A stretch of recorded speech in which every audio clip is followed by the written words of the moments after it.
පින්නතුනි අද ධර්ම දේශනාවේ මාතෘකාව දසවස්තුක සම්මා දිට්ඨිය. මේ මාතෘකාව පදනම් කරගෙන මුලින් එක දේශනාවක් සිදු කරන්නට යෙදුණා. එනම් මේ සම්මා දිට්ඨිය පදනම් කරගෙන සිදු කරන දෙවැනි දේශනාවයි මේ සිදු කරන්න සූදානම් වෙන්නේ. මේ දසවස්තුක සම්මා දිට්ඨිය කියලා කියහම එතන කරුණු 10ක් තියෙනවා. දසවස්තුක සම්මා දිට්ඨියයි දසවස්තුක මිත්‍යා දෘෂ්ටියයි. එහෙම වුණාම කරුණු 20ක්. එතකොට මේ දසවස්තුක සම්මා දිට්ඨියේ පළවෙනි එක අත්ති දින්නම්, දෙවෙනි එක අත්ති ඉට්ටම්, තුන්වෙනි එක අත්ති හුතං, හතරවෙනි එක අත්ති සුකට දුක්කටානං කම්මානං පලං විපාකෝ. පළවෙනි දෙවෙනි තුන්වෙනි කියන කාරණා තුන පළවෙනි ධර්ම දේශනාවේදී කෙටියෙන් සාකච්ඡා කළා. දැන් සාකච්ඡා කරන්න සූදානම් වෙන්නේ හතරවෙනි එක. ඒක තමයි අත්ති සුකට දුක්කටානං කම්මානං පලං විපාකෝ. මුල් අනුශාසනාවෙන් පැහැදිලි කළා මේ ලෝකේ යම් කෙනෙක් මෙතන සඳහන් කරන මේ කරුණු 10ම පිළිගන්න ඕනේ බුද්ධ ශාසනයට ඇතුල් වීම සඳහා.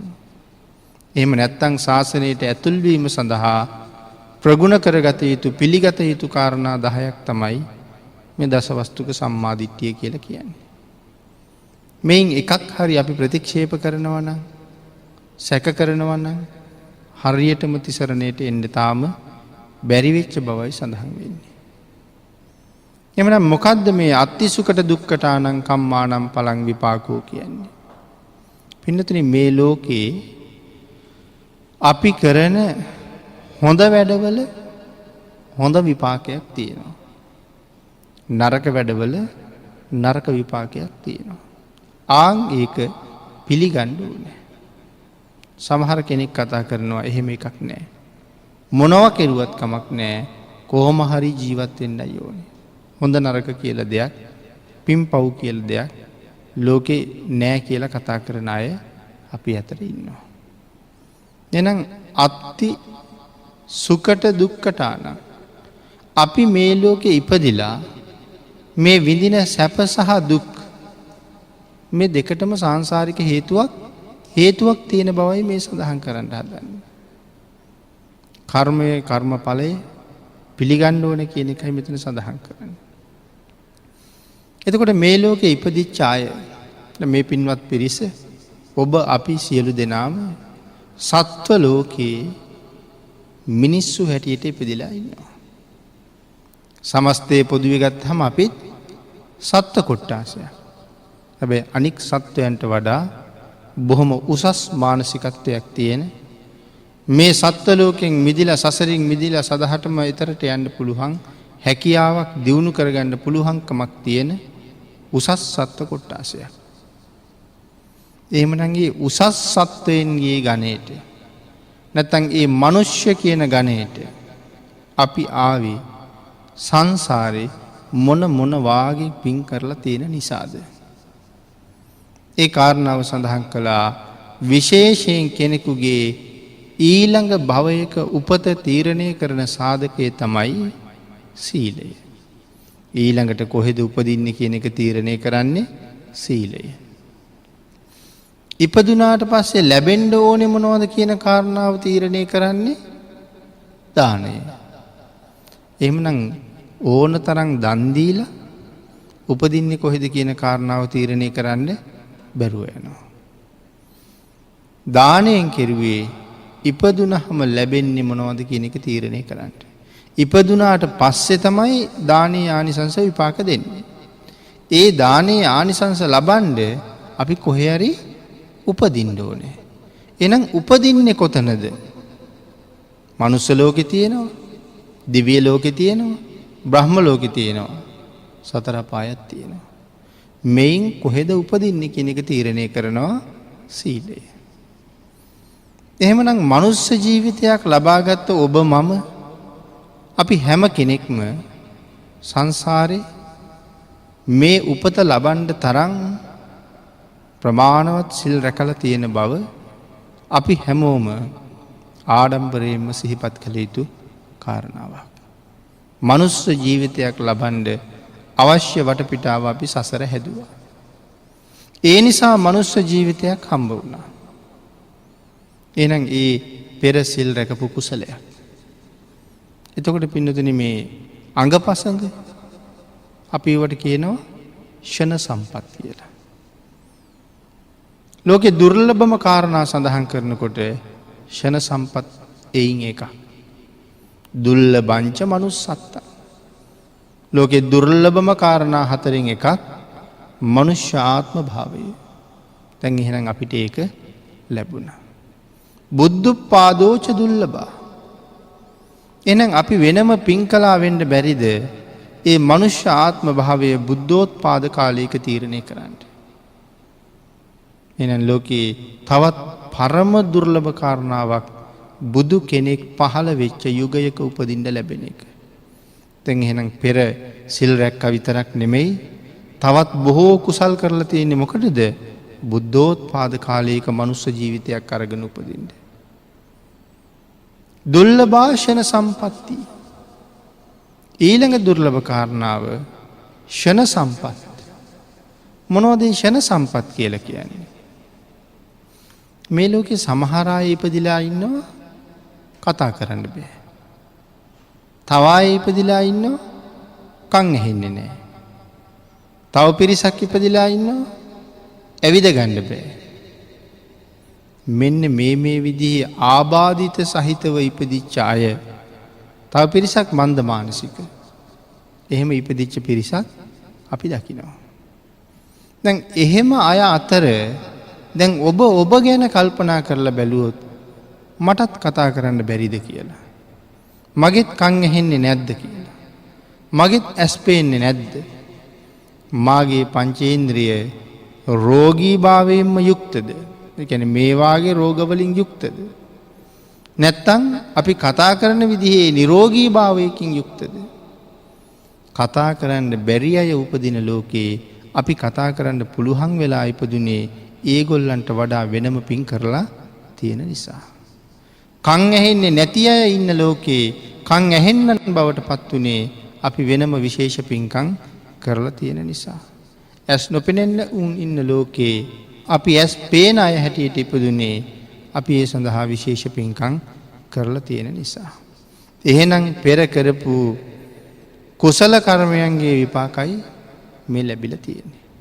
දැන් භාග්‍යතුන් වහන්සේගේ දේශනාවත් එක්ක මේ කාරණාව තව අපූර්වට විග්‍රහ වෙනවා. දැන් මුලින් සඳහන් කළානේ දන් දීලා විතරක් උපදින තැන තීරණය කරන්න බලාපොරොත්තු වෙන්න එපා කියලා. මේ කාරණාවම අපේ බුදුරජාණන් වහන්සේගෙන් ඇහුවා ජානුස්සෝනි කියලා බමුණේ. ජානුස්සෝනි තමයි අහන්නේ ස්වාමීනි මේ දන් දෙනකොට සිල් නැතුව දන් දුන්නාම මොකද වෙන්නේ? විශේෂයෙන් ධනංජානි අහනවා අපි රැස් කරලා අනුමෝදන් කරන පින් මිය ගිය අයට ලැබෙනවද? කොහොමද ලැබෙන්නේ? ඒ සූත්‍රයේම භාග්‍යතුන් වහන්සේ විස්තර කරලා දෙනවා ඒ පින් ලැබෙන හැටි. ඒ වගේම සිල් නැතුව දන් දුන්නොත් මොකද වෙන්නේ කියන කාරණාවත්. එහෙනම් සූත්‍රයේ සඳහන් කරලා තියෙන්නේ කොහොමද සිල් නැතුව දන් දුන්නොත් මොකද වෙන්නේ කියලා. අපි දන් දෙනව ඕන තරම්. හැබැයි අපි සිල් ගැන සැලකිල්ලක් නැහැ. සිල් නැතුව දන් දුන්නාම පින්නතුනි තිරිසන් වෙලා ඉපදෙනවා. ඒ දන් දුන්නු හින්දාද? සිල් නැති හින්දා. හැබැයි තිරිසන් ලෝකේ ඉපදුනත් දුන්න දානය අහක යනවද? තිරිසනාට හරි ඒක ලැබෙනවා. ආන්ගේ ජානුස්සෝනි සූත්‍රයේ පැහැදිලි කළා සුනකයෝ වෙලා ඉපදෙනවා. අස්සයෝ වෙලා ඉපදෙනවා. ඇත්තු වෙලා ඉපදෙනවා. සුනක ලෝකෙට ගියොත් එහෙමයි. සත්ත්ව ලෝකෙට ගියොත් එහෙමයි. එතකොට ඔය ඉපදලා ඉන්න ඔක්කොම සුනකයෝ එහෙම ඉපදිච්ච අයද? නෑ. තව සුනක වෙන ක්‍රමයක් තියෙනවා. දන්නවා අපි අය. මානේන මක්කටෝ හෝති. මාන්නේ තියෙන අය මැරිලා වඳුරෝ වෙලා ඉපදෙනවා කියලා කියනවා. මානේන මක්කටු හෝති. අතිමානේන කුක්කුටු. බොහෝම මාන්‍යයෙන් ඉදිමිච්චාය සුනකයෝ වෙලා ඉපදෙනවා. සුනකයන්ගෙන් සාමාන්‍යයෙන් මාන්නක්කාර බවක් දකින්නත් තියෙනවා. බලන්නකො සමහරලාට ඒගොල්ලෝ ඕන තරම් ওই පාරවල් වල එහෙම නිදිනවා. රැට උදේ පාන්දරට. සමහර සුනකයෝ වාහනයක් ගිහිල්ලා මේ පෑගෙන්න එනකම්ම නැගිටලා යන්නේ. අපි පැන්නුවත් එයාට ඕන හැටියට නැගිටලා ඇඟ මැලි කඩලා ඇඟ ගසා දාලා එයාට ඕන හැටියට යනවා මිසක් මේ බයේ පැනලා දුවන බව පේන්නේ නැහැ. එතනම තියෙනවා තවත් මේ මහා මාන්නක්කාරකම. එහෙනම් එහෙමත් සුනක වෙලා ඉපදෙනවා. එතකොට මේ දන් දීලා සුනක වෙනවා. ඒ කොහොමද සුනක වෙන්නේ? සමහර ගෙවල් වල අපි පින්නතුන් දැකලා තියෙනවා තවත් විශේෂ සුනක වර්ගයක් ඉන්නවා. මේ ධර්ම ශ්‍රවණය කරන ඔබේ ගෙවල් වල මෙහිම අය ඕන තරම් ඇති. සමහර සුනකයෝ මිනිස්සෙකුට වඩා සැප විඳිනවා. සමහර සුනකයන්ට යාන වාහනක් තියෙනවා. අපි වාහනයක් අරගත්තාම සමහරලාට අපිමයි පදවන්නේ. සුනකයන්ටත් වාහන තියෙනවා සමහර ගෙවල් වල. හැබැයි වෙනම රියදුරෙකුත් ඉන්නවා. ඇයි එයා සංසාරේ දීලා තියෙන තරම. කෑම දෙනකොට එයාට හොඳට මස් මාංශ ලැබෙනවා. සුප් වර්ග හම්බ වෙනවා. බෙහෙත් හම්බ වෙනවා. හොඳට නාවනවා. සුවඳ ගල්වනවා. ඇඟ පිහිනවා. මොනතරම් සැලකිලි දක්වනවද? අපි හිතුවේ නැති වුණාට සමහර වෙලාවට දරුවෙකුට සලකනවට වඩා සලකනවා. අම්මා අසනීප වුණොත් වයසට ගිහිල්ලා තවම බස් එකේ යන්න පුළුවන් නම් අම්මා සමහර වෙලාවට පාරට ගෙනහිල්ලා ඇරල්ලා එනවා අම්මා බස් එකේ ගිහිල්ලා බෙහෙත් ටික අරන් එන්න කියලා. සුනකයා අසනීප වුණොත් වාහනයක් අරන් යන්නම වෙනවා. මාසෙකට රුපියල් 1500ක 2000ක බෙහෙත් අසනීප ඇතත් නැතත් දෙන්නම වෙනවා. එහෙම සැප විඳින සුනකයෝ සමහර ගෙවල් වල අම්මලා තාත්තලා මල මුත්‍රා වෙලා සෑහෙන වෙලාවක් ඇඳ උඩ. ඒ මුත්‍රා වැඩි වෙලාවක් ඇඳී තිබුණාම තැම්බෙනවා.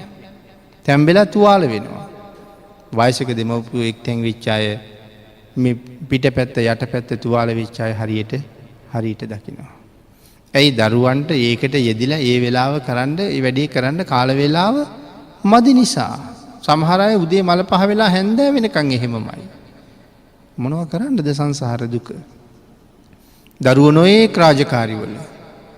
හැබැයි මේ කොයි රාජකාරියට යන්න හදිස්සි වුණත් අම්මා තාත්තා මල මුත්‍රා වෙලා ඇඳ උඩ හිටියට සුනකයාගේ කූඩුව හොදලා යන්න අමතක කරන්නේ නැහැ. සමහර සුනකයන්ට සේවක සේවිකාවොත් ඉන්නවා.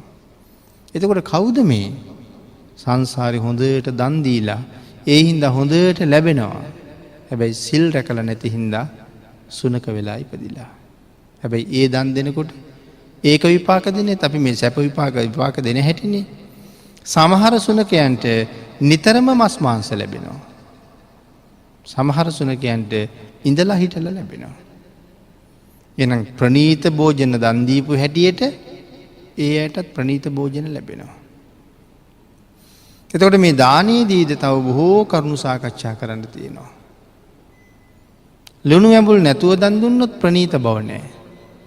සංසාරෙත් අපිට ඕන තරම් කෑම හම්බ වෙනවා හැබැයි ප්‍රණීත නැහැ. ලුණු ඇඹුල් වැඩිව දන් දුන්නොත් මිරිස් වැඩිව දන් දුන්නොත් හරි කටුකයි. අන්ගේ කටුක වෙච්චාම අපේ ශරීරයේ වෙනස් වෙන ස්වභාවයල් තියෙනවා. තදට මිරිස් හැපුණාම මුළු ශරීරෙම වෙනස් වෙනවා. එන සංසාරේ අපිටත් උපදිනකොට විපාක දෙනකොට ඒ වෙනස එහෙම්මම විපාක දෙනවා. මේ අත්තිසුකට දුක්කටානං කම්මානම් පලං විපාකෝ කියන කාරණාව සාකච්ඡා කරන්න පුළුවන් අපේ ජීවිතේ හැම පැත්තටම එකතු කරලා. එහෙමනම් සිල් නැතුව දන් දුන්නාම තමයි තිරිසන් වෙලා ඉපදෙන්නේ. එහෙමනම් අපේ පින්නතුන් කල්පනා කරලා බලන්න ඕනේ පෙර සිලුත් රැකලා තියෙනවා. මේ ඉන්න කවුරුවත් ළඟට ගිහිල්ලා අතපාල බැනුම් අහලා ඉල්ලගෙන කාලා ජීවත් වෙන අය නෙමෙයි. නමුත් මහා ලොකු කෝටිපති ජීවිත ගත කරන අයත් නෙමෙයි. නමුත් අපේ එදිනෙදා ජීවිතේ පවත්වන්න අපි අඩුපාඩුවක් නැතුව ජීවත් වෙනවා. ඒ සංසාරේ අපි දීපු ප්‍රමාණය මේ බණ අහන පිරිස අතරත් ඇති නැති පරතරය හැමෝම එක සමානද? නෑ, වෙනස්. ඒ තියෙන්නේ මම සසර දීපු ප්‍රමාණය. අපිට වඩා හුඟක් උසස් මට්ටමේ ජීවත් වෙන අයත් මේ සමාජවල අපි දකිනවා. ඒගොල්ලෝ අපිට වඩා සංසාරේ හොඳට දීලා තියෙනවා. හැබැයි වර්තමානයේ ටිකක් විමසලා බැලුවොත් බොහෝම හොඳට හරිහම්බ කරගෙන සැපයි කියන මට්ටමින් ජීවත් වෙන අය මේ ජීවිතෙන් දෙන්න පෙළඹිලා තියෙනවා බොහොම අඩුයි. සමහරලාට දුප්පත් කෙනෙක් පින්කමකට දුන්නත් වැඩි මුදලක් දෙනවා. තියෙන කෙනෙක් සමහර කෙනෙක් වැඩිපුර පින්කමකට දුන්නත් දෙන්නේ අරට වඩා බොහොම ස්වල්ප මුදලක්. ඒකත් කැමැත්තෙන් නෙමෙයි බැන. පෙර දීලා තියෙන බව සත්‍යයි. නමුත් ඒක රැකගන්න මේ ජීවිතේ ප්‍රඥාව පහළ වෙලා නැහැ. ඊළඟ කාරණාව තමයි කල්යාණ මිත්‍රයෝ හම්බ වෙලා නැහැ. ඉතින් ඒ නිසායි මේ ලෝකෙ මේ දානපති කියලා වචනයක් තියෙනවා. දන් දෙනකොට දාන දාස කියලා කොටසක් ඉන්නවා. දාන සහායක නැත්නම් දාන දායක කියලා කොටසක් ඉන්නවා. දානපති කියලා කොටසක් ඉන්නවා. දානපති වෙන්න පුළුවන් හැබැයිටම කාටද? හැබැයි මේ සාමාන්‍ය එළියේ සමාජයේ දානපති කියලා කතා කරන අය ඉන්නවා. ලොකු තාන්න මාන්න දරන අය, මහා දානපති මුදලාලිලා වගේ අය අපි කතා කරනවා. හැබැයි ඒගොල්ලන්ට දානපති වෙන්න ඒ තරම්ම පහසු නෑ. හැබැයිවටම දානපති වෙන්න පුළුවන් කාටද? හරි පහසුවෙන් දානපති වෙන්න පුළුවන්කමක් තියෙන්නේ මේ සාමාන්‍ය අයට, දුප්පත් අයට. ඒ කොහොමද? එනතන දාන දාස කියලා කියන්නේ මම කෑම කනවට වඩා අඩුවෙන් දන් දෙනවට. අපි කියමුකෝ අපේ ගෙදර හැමදාම කෑම කන්නේ බත්තු වෙලා සම්බෝල හදාගෙන. දැන් අද මට දානේ මම දානෙට බත්තු වෙලා පොල් ගාගෙන යනවා. සම්බෝල ඊට වඩා ටිකක් ඉහළයිනේ. ඒකට ලුණු එකතු කරලා, මිරිස් එකතු කරලා, ඇඹුල් එකතු කරලා ටිකක් සැරට පොල් කනවට වඩා ප්‍රියමනාපයිනේ. නමුත් මං දන් දෙන්නේ කොහොමද? බත්තු වෙලා පොල් එක්ක. නමුත් මං කෑම කන්නේ බත්තු වෙලා සම්බෝලත් එක්ක. එතකොට මං අරට වඩා උසස් ආහාරයක් මං ගත්තා, දානෙට දුන්නේ ඊට වඩා පහත් විදිහට. එහෙම දුන්නොත් දාන දාස වෙනවා. මම ආහාර අනුභව කරන විදිහටම බතුයි සම්බෝලයිම දන් දුන්නා. මං දාන සහායක නැත්තම් දායක ගණයට යනවා. බත්තු වෙලා සම්බෝල හදලා කිරි හොදි ටිකකුත් උයාගෙන ගිහිල්ලා දානේ පූජා කරලා આવොත් මම දානපති වෙනවා. මොකද මං හැමදාම කිරි හොදි එකතු කරගන්නේ නැහැනේ, සම්බෝල විතරනේ. එහෙනම් දානෙට කිරි හොද්දකුත් හදලා තියෙනවා. එතකොට ඒ අපේ මට්ටමෙන්නේ. දැන් සමහර ධන සම්පත් තියන අය ඉන්නවා සාමාන්‍යයෙන් උදේ කෑම වේල රුපියල් 500ක් විතර වටිනවා. දවල් කෑම වේල ඊටත් වඩා වැඩි වෙන්න පුළුවන්. රෑ කෑම වේලත් එහෙමයි. අපි කියමුකෝ මේ පුද්ගලයාගේ තුන් වේලම 500ක් වටිනවා කියලා. උදේටත් 500යි, දවල්ටත් 500යි, හවසටත් 500යි.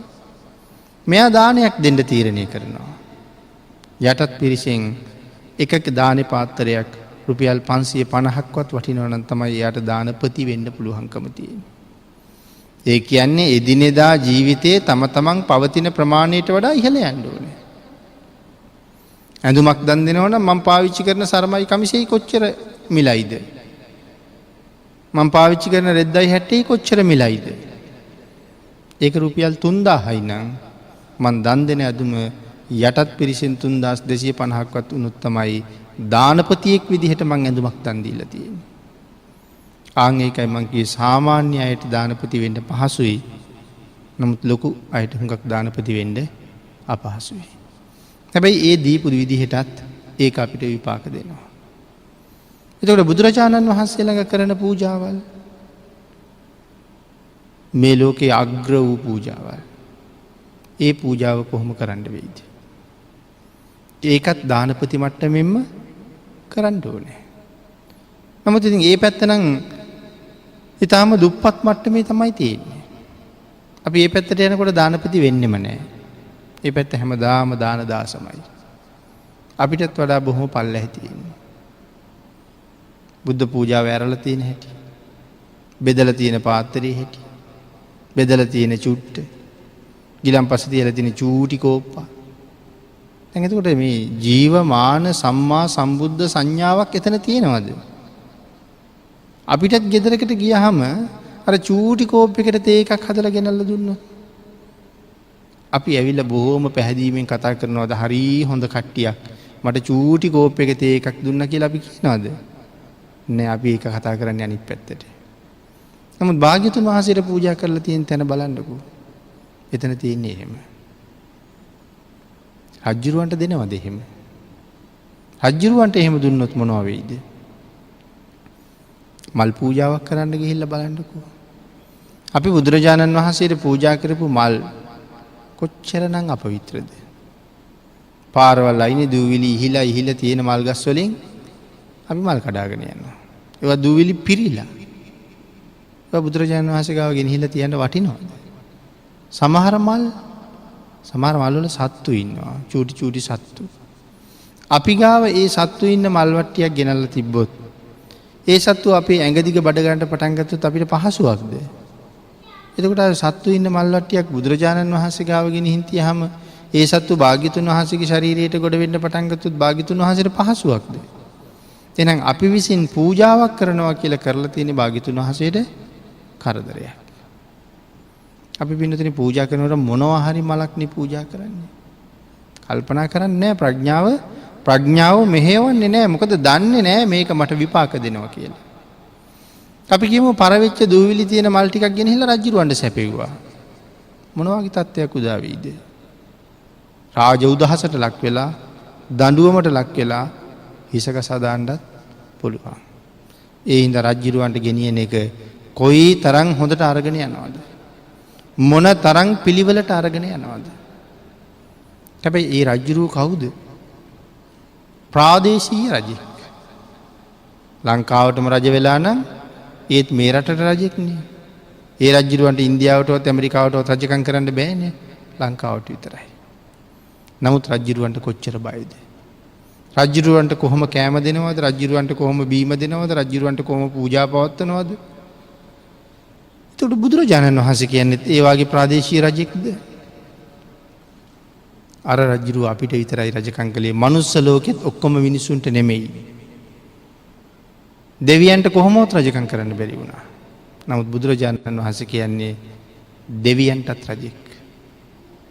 බ්‍රහ්මයන්ටත් රජෙක්. මිනිසුන්ට කොහොමත් රජෙක්. ප්‍රාදේශීය රජෙක් නෙමෙයි. බුද්ධ රාජ්‍ය කොච්චර ලොකුයිද? සක්වලවල් කෝටි ලක්ෂයක්. අපි කියන්නේ තුන් ලෝකාධිපති කියලා. මනුලෝට, දෙව්ලෝට, බඹලෝට අධිපති. ඒ මේ සක්වලේ විතරක් දෙවියන්ටද?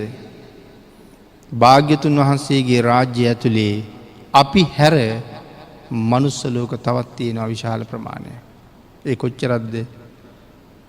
මේ බුද්ධ රාජ්‍ය ඇතුලේ මනුස්ස ලෝක තියෙනවා කෝටි ලක්ෂයක්. අපි හිතාගෙන ඉන්නවා අපි විතරයි මේ ලෝකෙ මිනිස්සු කියලා.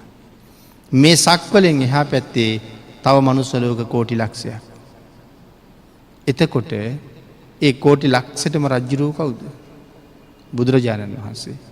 හැබැයි අපි කතා කරනවා විද්‍යාව බොහෝම දියුණුයි කියලා. තවම බැරි වුණා මේ විද්‍යාවට භාග්‍යතුන් වහන්සේ මීට අවුරුදු 2500 2600 ගණනකට කලින් දේශනා කරපු මේ කාරණාව හොයන්න. අපිට තවම එකම මනුස්ස ලෝකයක්වත් මේ ලෝකේ අර හම්බ වුණේ නෑ. ඒ කොහෙ තියෙනවද කියන කාරණාවවත් දන්නේ නෑ. එහෙනම් සක්වලක් කොච්චර විශාලද?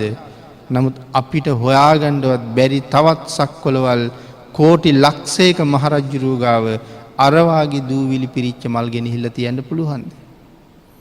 ප්‍රාදේශීය රජුරවන්ට එච්චර බය නම් භාග්‍යතුන් වහන්සේත් අපිට මරණ දඬුවම දෙයිද? නෑ. කවදාවත් දෙන්නේ නෑ. හැබැයි උන්වහන්සේ ළඟ තියපු දේට අනුව මට සංසාරේ විපාක හම්බ වෙනවා. කරපු පූජාව ඊටාම දුප්පත් නම් ඒ දුප්පත් පූජාව කියලා කියේ බතුයි සම්බෝලයි ගෙන හිල කරපු පූජාව ගැන නෙමෙයි. ඒකේ පිළිවෙලක් නැතිකම. ඒකේ පිරිසිදුවක් නැතිකම. එතෙන්ට ප්‍රඥාව එකතු වෙලා නැතිකම. නැත්තම් අපේ සම්බෝලයි බතුයි පිළිගන්න භාග්‍යතුන් වහන්සේ හරි කැමතියි අපේ දුප්පත්කම බලලා. දුප්පතුන් උදෙසාම පිහිට වෙන පිරිසක් බුදුවරු කියලා කියන්නේ. ඒක ගැන නෙමෙයි මෙතන දුප්පත් කියලා කිව්වේ. අපි ආධ්‍යාත්මයෙන් ප්‍රඥාවෙන් දුප්පත් වෙනවා. මෙහෙම හිතන්නකෝ. මංගල උත්සව වලටත් අපි මල් ගේනවා. අවමංගල උත්සව වලටත් අපි මල් ගේනවා. සමහර අවමංගල උත්සව වල තියලා තියෙන මල් වල ප්‍රමාණයම ලක්ෂ ගණනක්. සමහර මංගල උත්සව වලට ගෙනලා තියෙන මල් වල වටිනාකමත් ලක්ෂ ගණනක්. හැබැයි අතන මල් පූජා මල් තියලා තියෙන මැරිච්ච මිනිහෙක් ගාව. මෙතන ලක්ෂ ගණනක් ගෙනල්ලා මල් ගොඩ ගහලා තියෙන පන්සිල්වත් නැති දුස්සීලාය ගාව. නමුත් හිතන්නකෝ ඒ තරම් මුදලක් වියදම් කරලා භාග්‍යතුන් වහන්සේ ගාව අපි මල් පූජාවක් කළාද කියලා. එහෙම වෙලා නැහැ. එහෙනම් අර තැන්වල කරන පූජාව ඒ විදිහට නම් භාග්‍යතුන් වහන්සේ ගාව කරලා තියෙන අපේ මල් පූජාව දාන දාසමයි. සුවඳ පූජාවට ගියත් එහෙම්මම තමයි. මලකින් පූජා වර්ග කීයක් සම්පූර්ණ වෙනවද? මලකින් පූජාවල් බොහොමයක් මුදුන්පත් කරන්න පුළුවන්. අපි දන්නේ නැති හින්දා අපි ඒක කරන්නේ නැහැ. මල් වලින් සුවඳ පූජා කරන්න පුළුවන්. මලේ සුවඳනේ. ඒ සුවඳ භාග්‍යතුන් වහන්සේ වෙනම පූජා කරන්න පුළුවන්. මලේ පාට වර්ණ වෙනම පූජා කරන්න පුළුවන්. සමහර මල් ඇඟේ ස්පර්ශ වෙනකොට පුදුම මෘදු සුමුදු පහසක් තියෙනවා. රෝස මල් පෙත්තක් වාගේ ඇඟේ ස්පර්ශ වෙනකොට හරිම මෘදු බවක්. එහෙනම් මේ මල් වලින් ඒ සිනිදු බව පූජා කරන්නත් පුළුවන්. බුදුරජාණන් වහන්සේගේ ළඟින්ම තැන්පත් කරනවා නම් රෝස මල් පෙති වාගේ දේවල් ළඟ ඉහිඳ හරි සුදුසුයි. මොකද ඇඟේ දැවටුනත් හරි සුවදායක පහසක් තියෙන නිසා. ඊළඟට භාග්‍යතුන් වහන්සේ ළඟ සුවඳ මල් පූජා කරන්න වටිනවා. අර මල් පෙති වල ළඟ ඊළඟට සුවඳ මල් පූජා කරන්න වටිනවා. ඊළඟට විවිධ වර්ණ මල් වලින් භාග්‍යතුන් වහන්සේ වටේට අපිට ලස්සන වර්ණ රටා හදන්න පුළුවන්. ඒ සඳහා පාට මල් පූජා යොදා ගන්න පුළුවන්. එහෙනම් සුවඳ පූජා කරන්නත් පුළුවන්, වර්ණ පූජා කරන්නත් පුළුවන්, මෘදු සුමුදු බව පූජා කරන්නත් පුළුවන්. ඔය ඔක්කොම සංසාරෙට වෙන වෙනම විපාක දෙනවා. සුවඳ පූජාවෙන් හම්බ වෙන විශේෂ විපාකය මොකක්ද? සුවඳ පූජාවෙන් හම්බ වෙන්නේ ප්‍රඥාව. නියම සුවඳ පූජාවක් කරාම ප්‍රඥා වර්ග 7ක් ලැබෙනවා. ආනිසංස 10ක් හම්බ වෙනවා. ප්‍රඥා වර්ග 7ක් තියෙනවා මේ ආනිසංස 10 ඇතුලේ. ආන් එවන් ප්‍රඥාවල් ලබන්නේ අපි දානපතීන් හැටියට මේ පූජාවල් කරලා තියෙන්න ඕනේ. අපේ බුදුරජාණන් වහන්සේ දේශනා කරපු ගැඹුරු ධර්මය සරියුත් මහරහතන් වහන්සේට දේශනා කළේ ඊටාම කෙටියෙන්. නමුත් භාග්‍යතුන් වහන්සේ පැය ගාණක් කරපු දේශනාව සරියුත් මහරහතන් වහන්සේට කෙටියෙන් කරාම උන්වහන්සේ ඒක අවබෝධ කළා. අපි අය දන්නවද ආනන්ද ස්වාමින් වහන්සේට කොයි තරම් අවබෝධ කර ගැනීමේ ශක්තියක් තිබුණද කියලා. අපේ බුදුරජාණන් වහන්සේ එක වචනයක් දේශනා කරාම ඒ අග්‍ර උපස්ථායක වෙනකොටම ඉල්ලීම් කීපයක් කළානේ. මං උපස්ථායක තනතුර බාර ගන්නම්. හැබැයි මගේ මේ ඉල්ලීම් ටිකට සවන් දෙන්න. ආන් ඒ ඉල්ලීම් අතර තිබුණා මම නැති තැන්වල සංඝයාට කරන දේශනාවල් මට කෙටියෙන් ආපහු දේශනා කරන්න ඕනේ. ඒ භාග්‍යතුන් වහන්සේ වෙහෙසටපත් කරන්නද? නෑනේ. භාග්‍යතුන් වහන්සේගේ කටයුතු කරන්න තියෙන නිසා උන්වහන්සේට හැම වෙලාවෙම එන්න වෙන්නේ නෑ ධර්ම දේශනාව ගාවට. ඒ හින්දා මම නැති තැන්වල කරන දේශනාවල් මට කෙටියෙන් කරන්න කිව්වා. මටත් බණ අහන්න ඕනේ හින්දා. හැබැයි මේ කෙටියෙන් කරන්න කිව්වේ සමහර වෙලාවට පැය 4ක් 5ක් 6ක් සංඝයාට කරපු දේශනාවෙන් ආනන්ද ස්වාමීන් වහන්සේගේ දේශනාවට භාග්‍යතුන් වහන්සේ පාවිච්චි කරන්නේ වචන 1 2 3ක් විතර. බුදුරජාණන් වහන්සේගේ එක වචනයක් ආනන්ද ස්වාමීන් වහන්සේට වචන කීයකින් වැටහෙනවද පින්නතුනි? ගතිමන්තානං අග්ගෝ. අග්‍රස්ථාන කීපයක් තියෙනවා. අග්‍ර උපස්ථායක තනතුර විතරක් නෙමෙයි. ආන්ගේ අග්‍රස්ථාන කීපය අතර එකක් තියෙනවා ගතිමන්තානං අග්ගෝ. බුදුරජාණන් වහන්සේගේ එක වචනයක් ආනන්ද ස්වාමීන් වහන්සේට වචන 60,000කින් අවබෝධ වෙනවා කියලයි සඳහන් කරන්නේ. ඒ වාගේ මහා ප්‍රඥාවල් ලැබුවේ සංසාරි කරපු දානපතීන් හැටියට කරපු මේ මහ පූජාවල් විපාක දුන්න නිසා. අත්ති සුකට දුක්කටානං අපි කරන්නා වූ යහපත් කටයුතු වල යහපත් විපාක ඒ විදිහටම තියෙනවා. අත්ති සුකට දුක්කටානං කම්මානං පලං විපාකෝ කියන මේ සම්මා දිට්ඨිය පිළිබඳව තවත් විස්තර කරන්න බොහෝ කරුණු තියෙනවා. ඒක ඊළඟ දේශනාවට ඉතුරු කරලා ධර්ම දේශනාවට වෙන් වෙලා තියෙන කාලේ නිමා වෙලා නිසා අපි මේ ධර්ම දේශනාව මෙතනින් නිමා කරමු.